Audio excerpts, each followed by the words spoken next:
A sala do notário em Lisboa estava cheia de tensão naquela tarde chuvosa de outono. Dona Maria, a idosa matriarca da família Oliveira, havia morrido há 2 semanas, deixando para trás uma fortuna acumulada em vinhedos e propriedades no Alentejo. O advogado, um homem de meia-idade com óculos grossos, abriu o envelope lacrado e começou a ler o testamento em voz alta. Para meu neto perdido, João Santos, que cuida de meu jardim com tanto carinho, deixo toda a minha herança principal, incluindo a casa em Sintra e as terras agrícolas. Um murmurio de choque ecoou pela sala. A família, composta por filhos conservadores e netos ambiciosos, ficou atonita. João, o jardineiro de 25 anos que trabalhava na propriedade há 5 anos, sentou-se no canto, pálido, sem acreditar no que ouvia. Ele nunca havia mencionado ser parente de Dona Maria. Para ele, ela era apenas uma patroa generosa que o tratava como filho.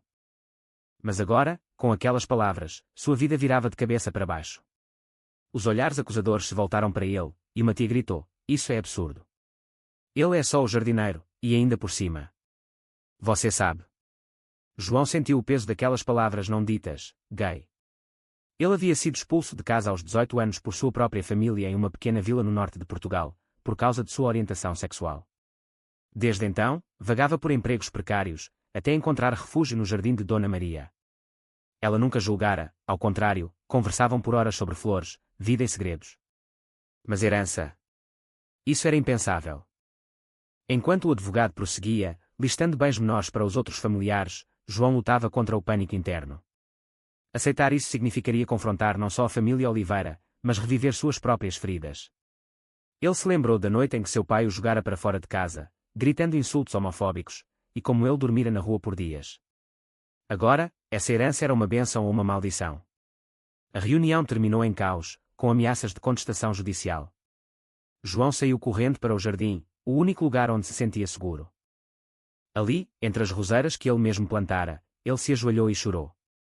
Como poderia um homem como ele, rejeitado pela sociedade portuguesa conservadora, herdar uma fortuna? E pior, e se isso fosse um erro? Nos dias seguintes, a pressão aumentou. Jornais locais começaram a noticiar o escândalo do jardineiro herdeiro, com insinuações sobre sua sexualidade. Amigos distantes ligavam, curiosos, mas João se isolava. Ele morava em um pequeno apartamento em Lisboa, pago com seu salário modesto, e agora via-se no centro de uma tempestade. Uma noite, enquanto caminhava pelas ruas empedradas do Bairro Alto, ele encontrou um antigo conhecido de sua vila natal.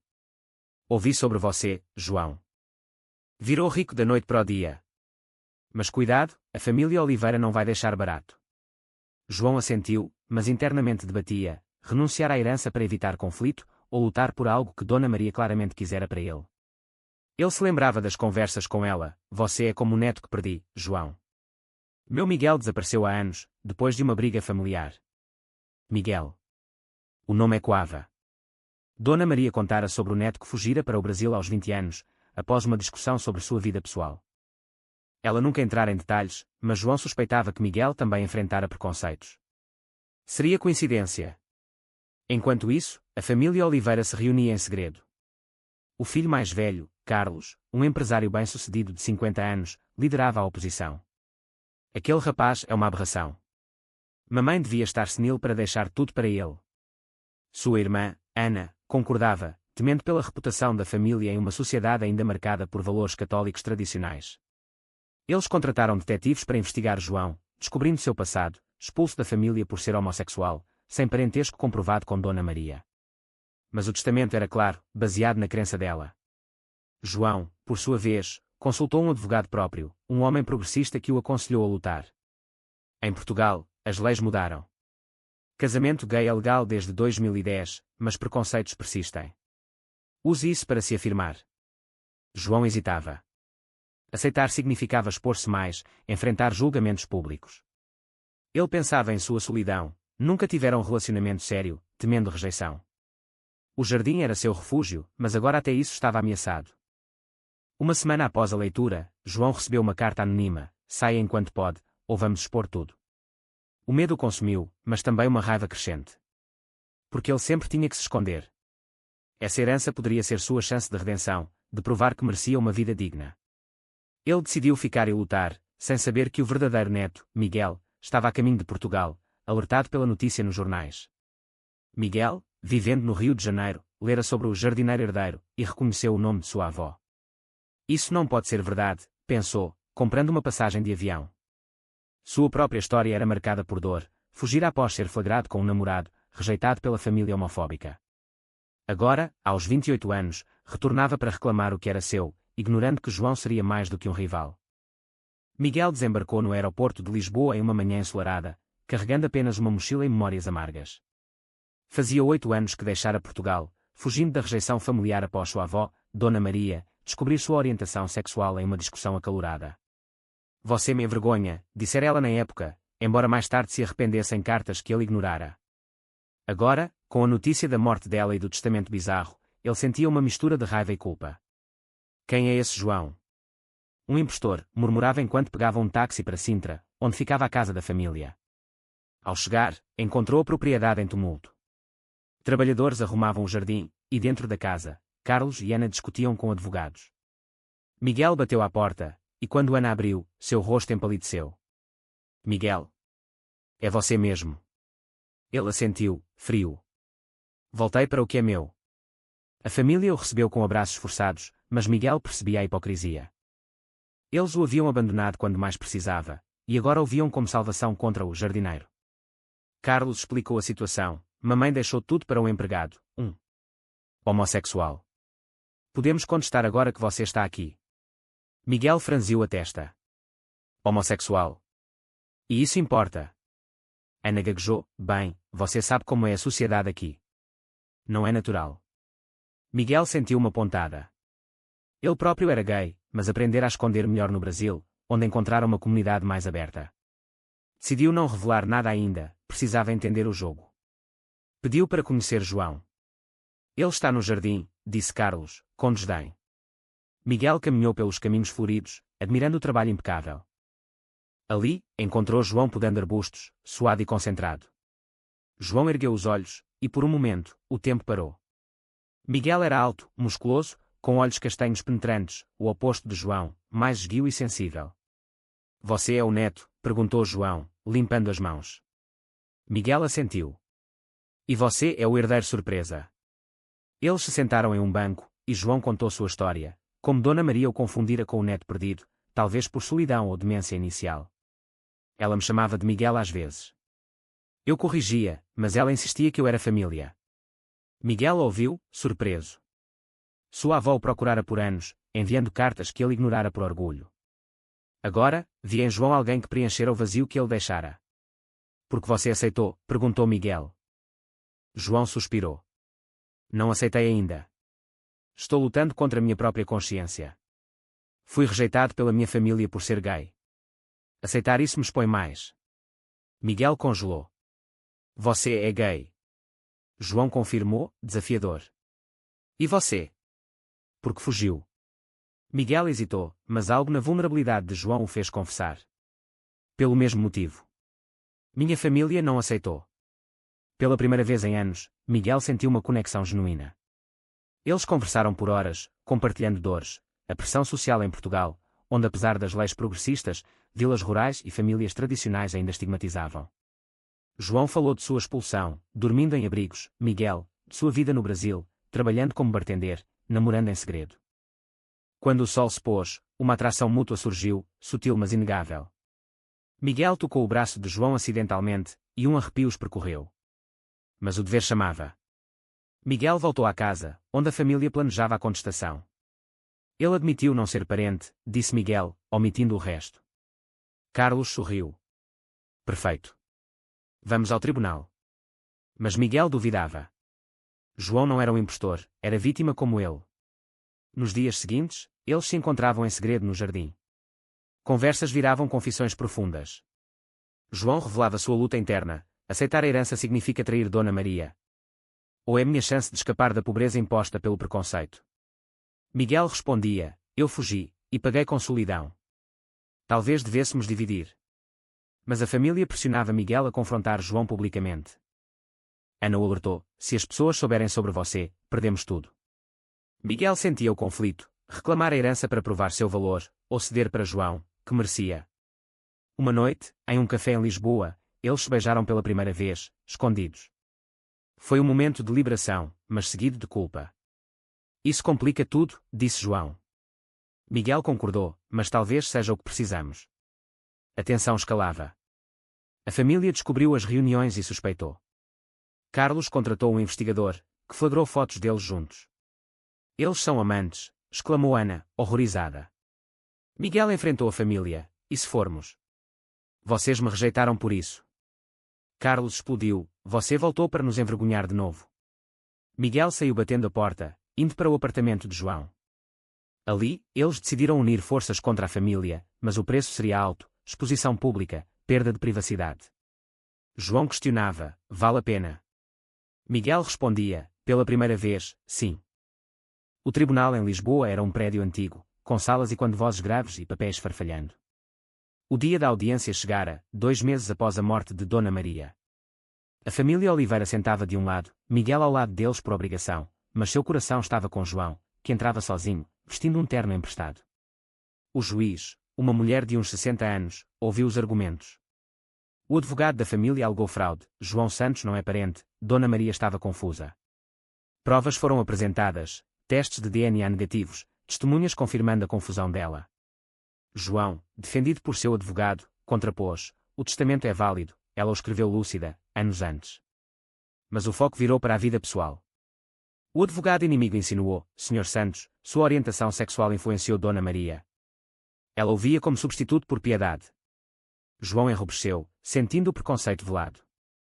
A sociedade portuguesa, apesar de avanços como a adoção por casais gays em 2016, ainda carregava tabus em círculos conservadores. Miguel, testemunha, foi chamado. Ele olhou para João antes de falar. Minha avó errou, mas João cuidou dela quando ninguém mais o fez. Ele merece parte. Um gaspo coletivo. Carlos se levantou, traição. O juiz adiou para deliberação. Fora do tribunal, Miguel confrontou a família, vocês me expulsaram por ser gay, e agora atacam João pelo mesmo. Ana chorou, era diferente, você é sangue. Miguel rebateu, sangue não justifica ódio. Ele foi para João, e eles caminharam pelo Tejo, discutindo o futuro. Se eu perder, volto à miséria, disse João. Miguel propôs, dividamos, independentemente. Mas João hesitava, isso é caridade ou amor? Sua dúvida interna crescia, ele amava Miguel, mas temia dependência. Dias depois, rumores se espalharam, jornais publicaram sobre o romance gay no escândalo da herança.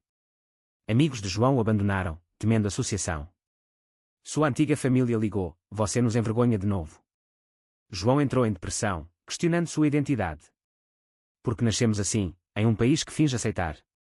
Miguel o consolava, Portugal mudou, nós podemos mudar mais. Mas a pressão familiar sobre Miguel aumentava. Carlos ameaçou deserdá-lo se não testemunhasse contra João. Escolha, família ou ele. Miguel lutava com o dilema moral, trair João por lealdade sanguínea, ou perder tudo por amor.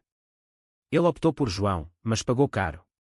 Em uma reunião familiar, anunciou, sou gay, e amo João. Não lutarei pela herança toda. A família explodiu em acusações, chamando-o de traidor. Ana disse, você destruiu nossa reputação. Miguel saiu, ferido, mas livre. Ele e João se refugiaram em um hotel em Cascais, planejando o próximo passo. Ali, a intimidade cresceu, mas sem excessos, era sobre apoio emocional. João confessou, medo de te perder. Miguel respondeu, o preço é alto, mas vale. A audiência retomou. O juiz decidiu, herança dividida, reconhecendo o erro de Dona Maria, mas honrando sua intenção. João ganhou metade, Miguel, a outra. A família ficou com bens menores, furiosa. Carlos jurou vingança, vocês pagarão. Pós-decisão, o casal enfrentou backlash social. Em Sintra, vizinhos cochichavam, no trabalho, João foi demitido de outro emprego temporário por distrações. Miguel, sem apoio familiar, lutava financeiramente. Eles se mudaram para um apartamento modesto em Lisboa, usando parte da herança para sobreviver. Mas o amor os fortalecia. No entanto, rachaduras surgiam. João questionava, foi certo lutar? Perdemos paz. Miguel ponderava, ou ganhamos autenticidade? Uma traição veio, Ana, em desespero, vazou documentos falsos sugerindo que João manipulou Dona Maria. Jornais publicaram, e uma investigação policial abriu. João, devastado, confrontou Miguel, sua família nunca para. Miguel jurou inocência, mas a dúvida plantada. Ele investigou e descobriu que Carlos orquestrara. Confrontou o tio, por quê? Carlos, para proteger o legado. Miguel renunciou à sua metade da herança para João, como ato de redenção. Pegue tudo, eu traí indiretamente. João recusou, não sem você. Eles decidiram vender parte das terras para pagar advogados e recomeçar. Mas o dano emocional era profundo. João teve noites de insônia, revivendo rejeições. Miguel, culpa por retornar e causar caos. Ainda assim, sua união os despertava para ativismo sutil. Participaram de um grupo LGBT em Lisboa, compartilhando histórias. Com a herança dividida, João e Miguel tentavam construir uma vida juntos em Lisboa, mas as sombras do passado persistiam. Eles compraram uma pequena casa em Alfama, com vista para o rio, usando fundos da venda de terras. João voltou à jardinagem, abrindo um negócio próprio. Miguel, com experiência no Brasil, trabalhou como consultor em turismo. Mas a sociedade não perdoava facilmente. Em eventos sociais, olhares julgadores os seguiam. Uma vez, em um jantar com antigos conhecidos de Miguel, alguém comentou, 2 homens assim. É contra a tradição portuguesa. Miguel rebateu, tradição não justifica discriminação. Mas internamente, ele lutava com a perda da família. Cartas de Ana chegavam, suplicando reconciliação, mas condicionadas a mudar. João via a dor de Miguel, você sacrifica tudo por mim. Miguel respondia, escolhi você. Mas o conflito ético pesava, foi certo priorizar amor sobre laços sanguíneos. Uma crise veio quando Carlos, inconformado, processou por fraude novamente, alegando coação. O tribunal reabriu, forçando-os a reviver traumas. Durante o processo, testemunhas da família depuseram contra eles, expondo detalhes íntimos. João quebrou no banco, fui rejeitado por quem sou, agora, punido por amar. O juiz, sensível, arquivou, mas o dano estava feito. Mídia sensacionalista rotulou-os, o casal do escândalo. João entrou em terapia, lidando com ansiedade, Miguel, com raiva reprimida. Eles discutiam noites a fio, devíamos ter renunciado, perguntava João. Miguel, não, isso valida o preconceito. Uma traição interna surgiu, Miguel, estressado, reconectou com um ex-namorado no Brasil via chamadas, buscando consolo. João descobriu acidentalmente, sentindo-se traído. Você duvida de nós? Miguel chorou, foi fraqueza, o preço da luta me esgota. Eles se separaram temporariamente, João voltando ao jardim de Sintra sozinho.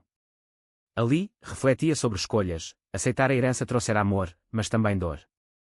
Miguel, em Lisboa, enfrentava solidão, questionando-se fugir novamente. Mas o amor prevaleceu. Miguel foi atrás de João, ajoelhando no jardim, perdão, vale qualquer preço. Eles se reconciliaram, mais fortes. Decidiram doar parte da herança para causas LGBT em Portugal, como abrigos para jovens rejeitados. Isso trouxe propósito, mas atraiu mais oposição. Conservadores protestaram online, chamando-os de propagandistas. Uma noite, vândalos picharam sua casa, fora, aberrados. João tremeu de medo, lembrando sua juventude. Miguel chamou a polícia, mas o investigador minimizou, coisas assim acontecem. Isso os despertou para a luta maior, não só pessoal, mas social. Eles participaram de uma marcha em Lisboa pelo orgulho, pela primeira vez publicamente de mãos dadas. A família viu nas notícias, Ana ligou, chorando, você me faz repensar. Mas Carlos endureceu, cortando laços definitivos. O preço, isolamento familiar, mas ganho de comunidade. Meses depois, João propôs casamento, apesar de tudo. Miguel aceitou, em uma cerimônia simples na praia de Cascais. Amigos novos os apoiaram, mas ausências doíam. Pós-casamento, enfrentaram burocracia, apesar de legal, alguns cartórios hesitavam. Isso reforçou sua resiliência. João escreveu um diário, refletindo, cada decisão tem custo, a minha foi viver autenticamente. Miguel adicionava, e pagar por isso nos torna livres. Mas uma reviravolta final veio, uma carta de Dona Maria, encontrada em um cofre esquecido. Querido Miguel, se você voltar, divida com João, ele é família de coração. Isso validou tudo, mas tarde demais para a paz. Eles usaram para calar críticos, mas o dano emocional persistia. João questionava, foi egoísmo nosso? Miguel, ou coragem? A tensão culminava em discussões sobre adotar uma criança, sonhando com família própria, mas temendo rejeição social. Portugal permite, mas a sociedade, ponderava João. Miguel, lutaremos. Assim, sua jornada continuava, marcada por danos e despertares. Anos se passaram desde o testamento, e João e Miguel construíram uma vida estável em Lisboa, mas as cicatrizes permaneciam. Seu negócio de jardinagem e turismo florescia, atendendo clientes progressistas. Eles adotaram uma criança, um menino de 5 anos chamado Pedro, após batalhas legais que testaram sua união. A sociedade evoluía lentamente. Em 2026, Portugal celebrava avanços LGBT, mas em áreas rurais, preconceitos persistiam. João, agora com 30 anos, refletia diariamente sobre o preço pago. Perdemos família, privacidade, paz mental. Miguel, 33, concordava, mas ganhamos autenticidade, amor, propósito. Eles visitavam o túmulo de Dona Maria anualmente, agradecendo o catalisador involuntário. A família Oliveira fragmentara. Ana reconciliou-se parcialmente, visitando Pedro em segredo. Carlos morreu amargo, sem herdeiros. João e Miguel tornaram-se ativistas discretos, palestrando em universidades sobre discriminação. Em uma palestra, João compartilhou: minha escolha de aceitar a herança foi controversa, expôs-nos ao ódio, mas forçou mudança. Perguntas vinham: vocês se arrependem? Miguel: não, arrependimento é ceder ao medo. Mas internamente, dúvidas surgiam. Quando Pedro enfrentou bullying na escola por ter 2 pais, João questionou: impomos isso a ele? Miguel o acalmava: ensinamos resiliência. Uma crise final veio quando um documentário sobre seu caso foi lançado, revivendo tudo. Críticas online os atacavam, destruíram uma família tradicional. João entrou em depressão novamente, isolando-se no jardim. Miguel o confrontou: não podemos fugir agora. Eles viajaram para o Alentejo, revisitando as terras herdadas, agora vendidas. Ali, em Vinhedos Dourados, renovaram votos. O preço foi alto, mas o ganho maior, disse João. De volta, focaram em Pedro, ensinando-o sobre tolerância. A história deles inspirava jovens gays em Portugal, que os contatavam por ajuda. Um dia, um rapaz de 18 anos, expulso como João fora, pediu abrigo. Eles o acolheram, pagando o ciclo de dor com bondade. Miguel refletia: nossas decisões ecoam. No fim, sentados no terraço ao pôr do sol, João perguntou: foi certo priorizar nosso amor sobre tudo? Miguel sorriu: sim, porque nos despertou. A vida seguia, com altos e baixos, mas sua ligação era inquebrável. Eles sabiam que cada escolha carregava controvérsia, mas escolhiam viver. Foi correto João aceitar a herança, sabendo que isso desencadearia tanta dor e mudança.